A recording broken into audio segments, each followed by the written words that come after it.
Pernah nggak sih kamu merhatiin orang yang tiba-tiba dapat duit banyak banget? Kayak mungkin menang undian gitu, atau dapat warisan, atau tiba-tiba bisnisnya meroket tajam. Sering banget tuh dengar cerita kayak gitu. Nah, tapi yang anehnya, dalam sekejap, uang itu kayak nguap gitu aja.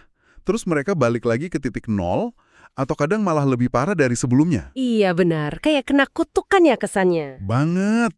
Atau coba deh ingat-ingat, mungkin kamu sendiri pernah ada di fase di mana kamu udah kerja setengah mati. Terus akhirnya dapat promosi, gajinya naik, lumayan nih.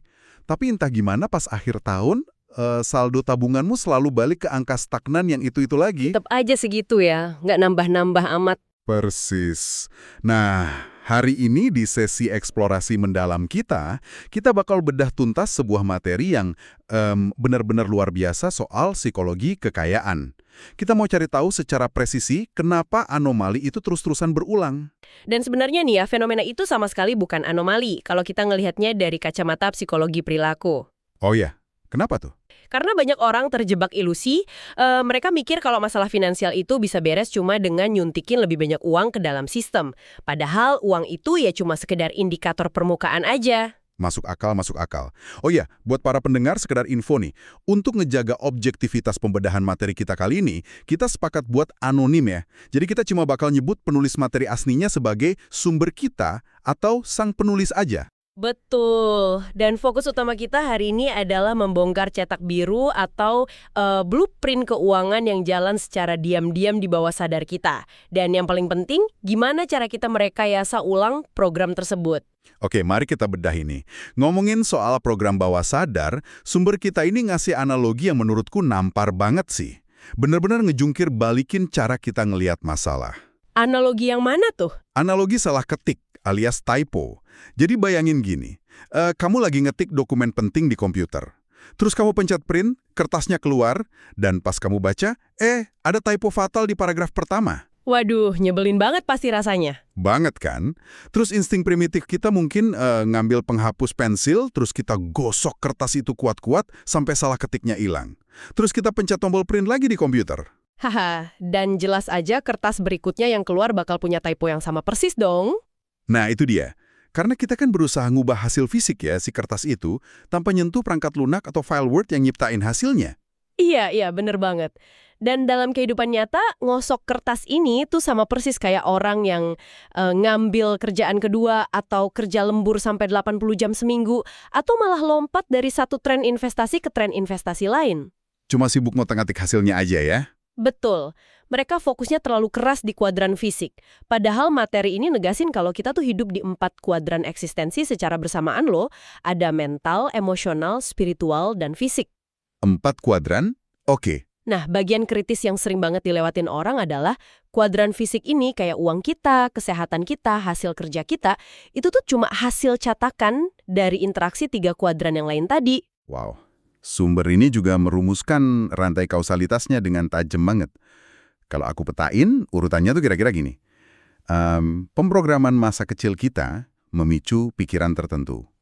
Pikiran ngasilin perasaan. Iya, pikiran otomatis memicu emosi atau perasaan. Terus emosi itu yang dorong tindakan nyata kita sehari-hari, yang akhirnya ya ujungnya membuahkan hasil di dunia fisik tadi. P, T, F, A sama dengan R, gitu ya? Tepat.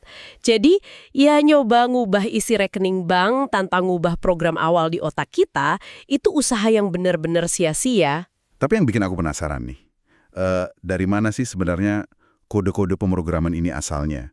Maksudnya, kita kan pas lahir nggak tiba-tiba ditancepin flash disk yang isinya preferensi finansial gitu loh. Iya, nggak gitu juga. Kode-kode itu tuh ditulis sama lingkungan kita. Terutama pas masa kanak-kanak, di mana jendela neuroplastisitas otak kita lagi kebuka lebar banget. Oke, jadi kayak spons nyerap air ya? Betul, sumber kita ini ngidentifikasi ada 3 jalur utama. Pertama itu pemrograman verbal. Ini tuh semua hal yang kamu dengar berulang-ulang pas kecil.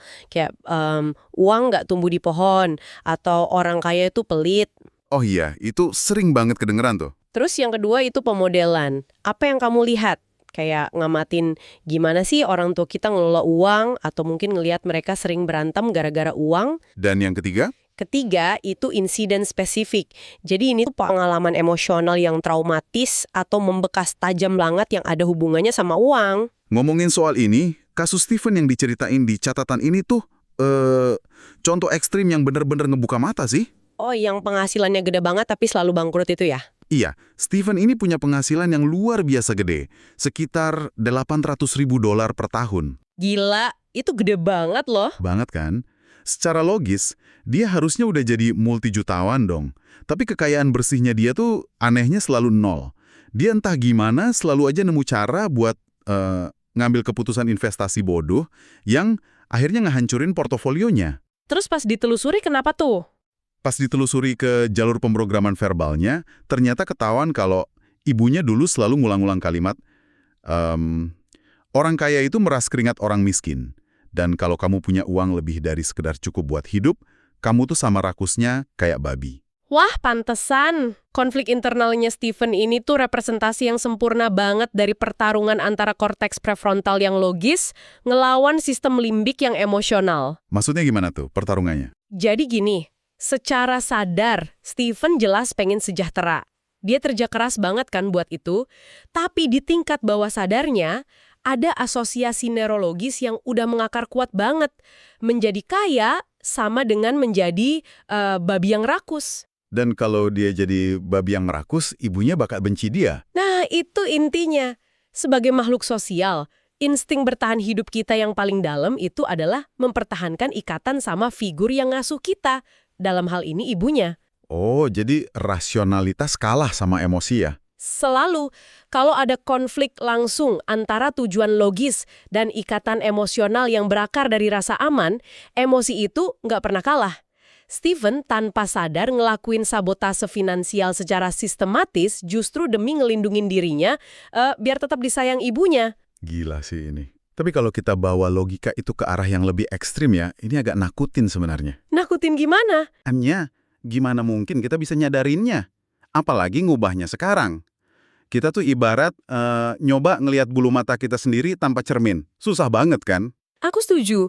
Makanya sumber kita merumuskan ada 4 elemen perubahan yang harus dilalui secara berurutan. Nggak bisa ada jalan pintas di sini. 4 langkah ya? Apa aja tuh? Langkah pertama itu kesadaran. Kamu kan nggak bisa ngubah sesuatu yang eksistensinya aja nggak kamu akuin. Jadi ini butuh observasi aktif terhadap pola keuanganmu sendiri. Terus langkah kedua, pemahaman. Pemahaman tuh kayak ngelacak asalnya ya, kayak yang dilakuin Stephen tadi. Betul banget. Terus langkah ketiga ini yang krusial, namanya disosiasi. Nah, disosiasi ini bunyinya kayak istilah klinis banget ya. Bentuk praktisnya di keseharian tuh kayak gimana sih? Gampangnya gini, ini tuh momen pemisahan identitas. Misalnya pas kamu nyadar ada ketakutan finansial yang tiba-tiba muncul. Katakanlah perasaan panik pas kamu mau ngeluarin uang buat ikut kursus investasi lahar ke atas gitu. Oke, tiba-tiba deg-degan gitu ya? Iya. Nah, di momen itu kamu berhenti sebentar, terus amatin pikiran itu sebagai pihak ketiga. Kamu sadari dalam hati, ini mah bukan pandanganku yang sebenarnya hari ini. Ini cuma kaset rekaman lama dari ayahku yang lagi diputar ulang di kepalaku. Oh wow, jadi kita sengaja misahin diri kita dari pikiran itu ya? Betul, kita mutus ikatan identitas kita sama pikiran itu. Nah, setelah koneksinya diputus, barulah kita bisa masuk ke elemen keempat, yaitu pengkodan ulang atau reconditioning. Disinilah bagian yang sangat menarik menurutku. Pengkodaan ulang ini ngebawa kita ke alat utama yang diajuin sama materi ini. Namanya deklarasi. Deklarasi ya, bukan afirmasi. Iya, jujur aja, pas awal baca aku skeptis banget. Ini ngingetin aku sama tren afirmasi positif di mana orang-orang disuruh teriak-teriak di depan cermin ngomong kayak, saya adalah magnet uang, gitu. Haha, ya banyak yang ngerasa itu cringe banget kan? Banget. Tapi sumber kita ini ngasih garis batas yang super jelas antara afirmasi biasa sama deklarasi. Dan bedanya ini bener-bener ngejelasin kenapa afirmasi itu sering banget gagal total. Ya karena kegagalan afirmasi itu emang berakar dari penolakan kognitif di otak kita. Penolakan kognitif? Maksudnya otak kita nolak mentah-mentah gitu? Iya, gini loh. Pas kamu lagi pusing banget susah bayar cicilan, terus kamu maksain diri baca afirmasi yang bunyinya, saya memiliki kebebasan finansial tak terbatas. Otak logis kamu bakal langsung identifikasi itu sebagai kebohongan. Bakal ada suara kecil di kepala yang nyaut, halah bohong lu cicilan motor aja nunggak gitu ya. Persis banget, ada friksi emosional di situ. Nah, deklarasi itu bisa ngindarin jebakan ini. Alih-alih ngeklaim kalau tujuan itu udah tercapai, deklarasi itu sebuah pernyataan resmi soal niat.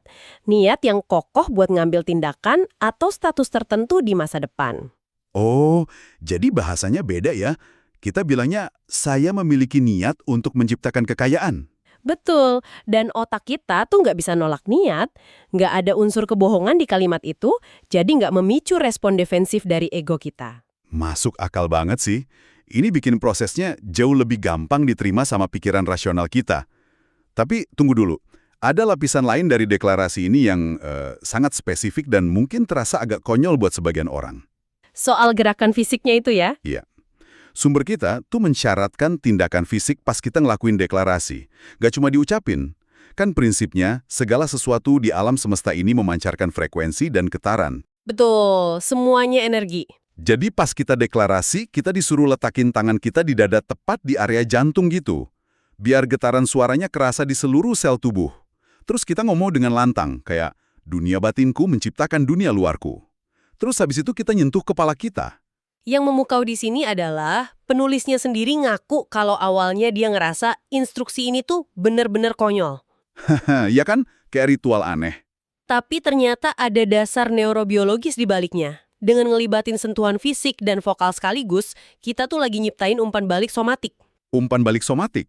Berarti ngelibatin sistem saraf tubuh secara langsung ya? Betul, kita nggak ngebiarin niat itu cuma ngambang di korteks otak sebagai ide abstrak aja, tapi kita benar-benar ngunci niat itu ke dalam sistem saraf otonom kita. Kalau aku pakai analogi gadget nih ya, Iya, afirmasi biasa itu cuma sekedar nempelin stiker motivasi di casing belakang HP kamu yang udah lemot. haha, nggak ngefek ke dalamnya dong. Enggak sama sekali. Aha. Tapi deklarasi yang pakai sentuhan fisik ini, ibarat kamu bener-bener nyolok kabel data ke HP kamu, terus maksa sistemnya buat ngelakuin update BIOS.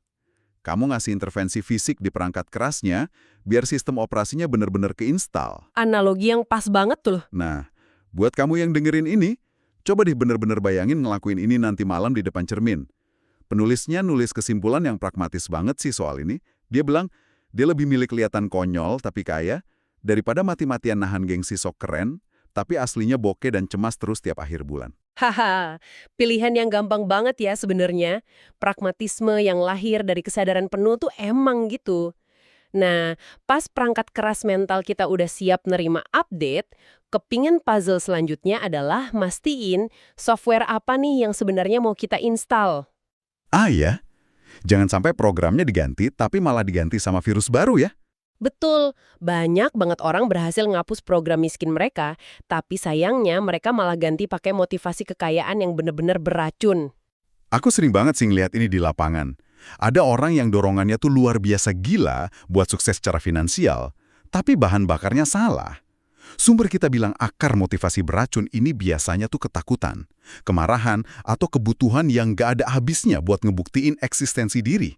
Dan pakai uang buat nyelesain masalah emosional itu adalah permainan yang nggak bakal pernah bisa dimenangkan.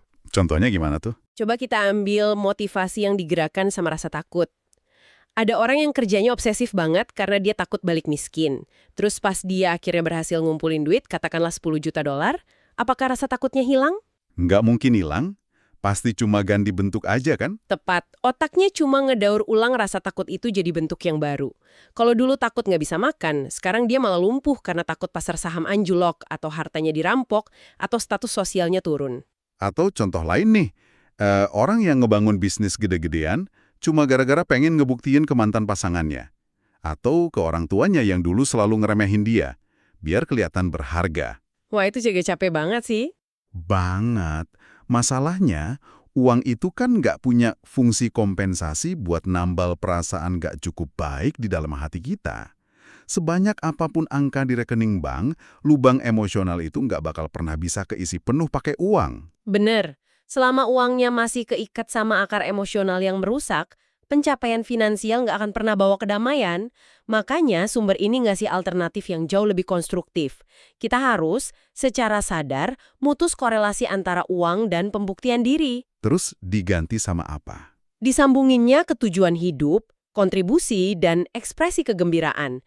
Kalau kita hubungin ini sama gambaran besarnya, Ya, orang dengan mentalitas miskin itu main permainan uang pakai strategi bertahan. Main buat nggak kalah ya istilahnya. Betul.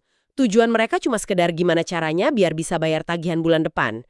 Tapi, orang yang paham psikologi kekayaan yang benar, mereka main untuk menang. Menang dalam artian nyiptain kelimpahan yang masif gitu. Iya, dan kemenangan di sini tuh bukan tentang akumulasi yang egois, tapi punya uang banyak supaya bisa berkembang jadi versi terbaik dari diri mereka sendiri dan ngasih kontribusi yang jauh lebih besar buat orang-orang di sekitar mereka. Konsep tentang seberapa besar kapasitas kita buat menang ini tuh, ngebawa kita ke gagasan soal termostat finansial. Ini menarik banget. Sumber kita pakai figur Donald Trump buat jelasin ini.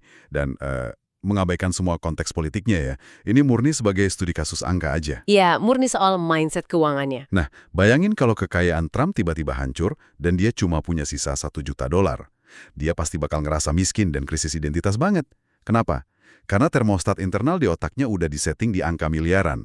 Mekanisme bawah sadarnya bakal langsung kerja agresif buat balikin suhunya ke titik miliaran itu lagi. Sementara di sisi lain, mayoritas dari kita tuh punya termostat yang disetting di level jutaan atau bahkan pas di angka 0. Iya, pas-pasan aja terus. Makanya pas orang-orang ini dapat bonus gede, suhu keuangannya kan tiba-tiba melonjak drastis tuh. Termostat internalnya langsung ngedeteksi ini sebagai suatu ketidakwajaran. Terus tanpa sadar, mereka ngerasa dorongan impulsif buat beli mobil baru yang sebenarnya nggak butuh-butuh amat. Atau minjemin uang ke saudara yang jelas-jelas nggak bakal balikin. Iya benar. Pokoknya bawah sadarnya bakal cari cara sampai saldo mereka turun lagi ke suhu nyaman yang diizinkan sama termostat itu. Ngomong-ngomong soal kapasitas termostat ini, sumber kita ngasih satu analogi lagi yang luar biasa ngena. Analogi es krim. Jadi ceritanya ada anak kecil nih, dibeliin es krim 1 scoop pakai kon. Karena tangannya masih kecil, belum pinternya imbangin, es krimnya goyang-goyang terus, jatuh deh ke tanah. Wah, nangis kejer pasti tuh. Nangis kejer. Terus beberapa menit kemudian, pas jalan lagi, dia ngelihat ada toko es krim lain yang majang poster es krim 3 scoop yang tinggi banget. Si anak langsung narik-narik baju ortunya, minta dibeliin yang itu. Pertanyaannya buat kamu yang dengerin. Sebagai orang tua yang rasional, kamu bakal beliin nggak? Jelas enggak dong. Tentu enggak kan? Wong 1 scoop aja dia nggak punya kapasitas buat jaga keseimbangannya sampai jatuh. Masa iya mau dikasih 3 scoop? Yang ada jatuhnya lebih cepat dan nangisnya makin kenceng. Bener banget. Dan materi ini negesing kalau realitas hukum alam semesta itu cara kerjanya sama persis. Semesta nggak akan memberimu lebih banyak sampai kamu membuktikan kalau kamu bisa mengelola apa yang udah kamu miliki sekarang. Dan disinilah banyak orang terjebak di paradoks penundaan loh. Paradoks penundaan gimana maksudnya? Mereka tuh suka berasumsi kalau manajemen keuangan itu adalah skill yang baru perlu dipraktekkan nanti kalau mereka udah kaya. Mereka sering bilang, alah ngapain ngatur gaji yang cuma UMR ini, nanti ajalah kalau gajiku udah puluhan juta baru aku atur. Padahal logikanya kebalik total ya? Kebalik banget. Itu absurdnya sama kayak orang yang kelebihan berat badan terus ngomong, aku bakal mulai nge-gym dan jaga makan nanti aja. Kalau berat badanku udah turun 20 kilo. Lah gimana mau turun kalau nggak nge-gym dari sekarang? Nah itu, tindakan pengelolaan uang itulah yang menciptakan kekayaannya. Bukan nunggu kaya dulu baru dikelola. Untungnya, penulis kita ini ngasih rekomendasi sistem yang sangat praktis buat mulai ngebuktiin kapasitas kita ke semesta. Salah satunya dia nyaranin buat nyisihin secara absolut 10% dari setiap pendapatan masuk ke dalam akun kebebasan finansial. Dan itu aturannya nggak bisa dinegosiasi loh. Nggak bisa. Uang ini pantang banget dihabiskan buat konsumsi. Fungsi tunggalnya cuma buat diinvestasikan supaya nyetak pendapatan pasif nanti.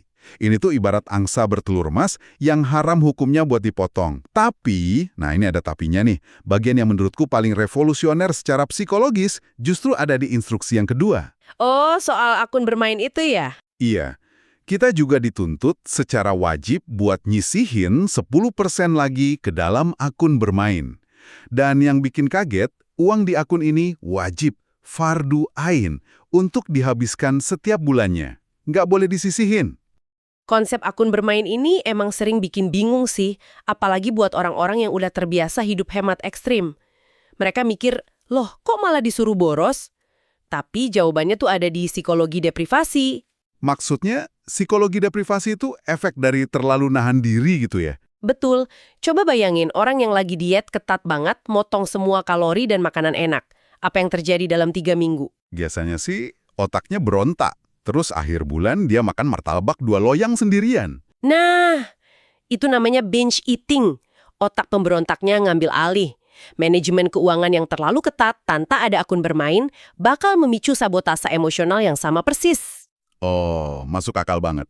Jadi sebenarnya fungsi akun bermain ini tuh bukan buat ngajarin pemborosan ya, tapi lebih ke semacam kartu pelepas tekanan emosional gitu. Tepat.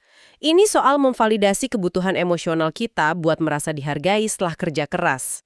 Uang di akun bermain ini harus dipakai buat sesuatu yang bikin kamu ngerasa kaya dan dimanjakan. Kayak apa misalnya? Ya, mungkin mesen kopi paling mahal di kafe elit yang biasanya cuma kamu lewatin doang. Atau nyewa sesi pijat kelas atas yang selama ini kamu anggap terlalu boros. Dengan sengaja nempatin diri di pengalaman mewah yang terukur dan terencana ini, kamu tuh pelan-pelan lagi naikin suhu termostat finansialmu. Kamu lagi ngajarin sistem sarafmu biar nggak panik pas berhadapan sama kemewahan. Gila, ini elegan banget sih. Dan ini juga sekaligus mecahin satu racun mindset yang paling halus, yang sering banget ngehambat orang. Pola pikir kelangkaan. Mentalitas either or itu ya. Pilih salah satu. Iya. Aku ngelihat banyak banget orang mikir kalau realitas ini tuh kayak kue bolu yang potongannya terbatas. Mereka selalu ngomong, wah, aku bisa punya karir sukses atau aku punya waktu buat anak-anak.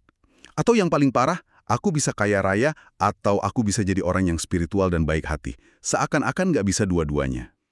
Narasi dikotomis yang bilang kaya dan baik itu dua hal yang bertolak belakang adalah murni konstruksi sosial yang keliru, dan seringnya ini turunan dari pemrograman verbal masa kecil yang harus banget kita disosiasi tadi. Harus dibuang jauh-jauh ya. Harus. Orang yang punya kesadaran kelimpahan selalu nanya pakai kerangka both atau keduanya. Mereka mikir, gimana caranya aku bisa bangun kerajaan bisnis yang masif sekaligus jadi orang tua yang selalu hadir buat anak-anakku. Karena uang itu kan sebenarnya nggak punya moralitas bawaan ya. Benar. Uang itu netral. Dia cuma alat amplifikasi alias pengeras suara yang luar biasa kuat. Kalau mikrofon dikasih ke orang yang emang hobinya mencaci maki, ya suara caciannya bakal memenuhi satu stadion. Tapi kalau mikrofon yang sama dikasih ke penyanyi bersuara emas, keindahannya yang bakal bergema kemana-mana. Analogi yang indah banget. Uang cuma bakal bikin kamu menjadi lebih banyak dari siapa dirimu sebenarnya hari ini. Kalau dari sananya kamu orang yang egois, ya uang miliaran cuma ngasih kamu power buat ngeksploitasi lebih banyak orang. Betul. Tapi kalau fondasi karakter kamu itu empati dan suka menolong, uang justru ngasih kamu sayap buat mendistribusikan lebih banyak kebaikan ke dunia. Kita kan nggak bisa bangun sekolah atau panti asuhan cuma pakai niat baik dan doa aja kan, butuh dana operasional. Dan pengakuan terhadap fakta inilah yang jadi inti dari pengkodean ulang yang kita obrolin dari tadi. Pas kamu udah bisa ngelepasin rasa bersalah soal jadi kaya, dan sadar kalau kesejahteraanmu justru bisa jadi instrumen positif buat orang lain, disitulah kamu bakal berhenti ngelakuin sabotase diri. Wah, merinding aku dengernya. Jadi buat kamu yang dengerin kita dari tadi, apa sih arti dari semua pembedahan materi ini buat hidupmu besok pagi? Kita udah sama-sama lihat ya, kalau angka di rekening bank kamu itu cuma buah di ujung ranting. Masalah aslinya tuh ngumpet di kedalaman akar bawah sadarmu. Dicetak birunya. Betul. Hasil finansialmu hari ini mungkin emang didikte sama program masa lalu yang diinstal sama kecemasan orang tuamu atau omongan tetangga. Tapi kabar baiknya, kamu itu bukan lagi anak kecil yang pasif. Kamu pegang kendali penuh atas file-file di kepala kamu. Tapi ingat, ngalibrasi ulang termostat finansial itu bukan sihir semalam. Ini butuh kedisiplinan. Mulai dari ngobservasi pemikiran negatif, berlatih deklarasi sambil nyentuh dada, sampai disiplin ngelola uang di akun kebebasan dan akun bermain tadi. Sekecil apapun gajimu sekarang. Setuju banget! Jangan biarin ilusi kelangkaan ngeyakinin kamu kalau kamu harus milih antara jadi kaya atau jadi orang baik. Tuntut dirimu buat dapetin keduanya. Nah, sebelum kita nutup sesi deep dive kita hari ini, kita pengen kamu bawa satu pemikiran ini pas kamu balik ke rutinitasmu nanti. Ya, coba bayangin pas nanti kamu lagi dihadapkan sama keputusan besar, atau mau mulai investasi, atau pas kamu lagi nimbang-nimbang buat naikin rate hargamu. Terus, tiba-tiba ada suara kecil di kepala yang bisik-bisik, "Alah, kamu nggak bakal bisa." Atau, "Udahlah cari aman aja, uang banyak tar malah pusing." Pas suara itu muncul, berhentilah sejenak. Jangan langsung bereaksi. Tarik napas panjang. Tarik napas, amatin suara itu seolah kamu lagi nonton dari luar. Terus tanyain ke dirimu sendiri dengan sangat jujur. Apakah suara itu benar-benar suaramu yang rasional hari ini? Ataukah itu cuma gema dari seorang anak kecil bertahun-tahun yang lalu yang tanpa sadar membeok ketakutan orang dewasa di sekitarnya? Dan kalau kamu sadar itu cuma gema masa lalu, deklarasi baru apa yang bakal kamu teriakan hari ini untuk mengubah sejarah keuanganmu selamanya?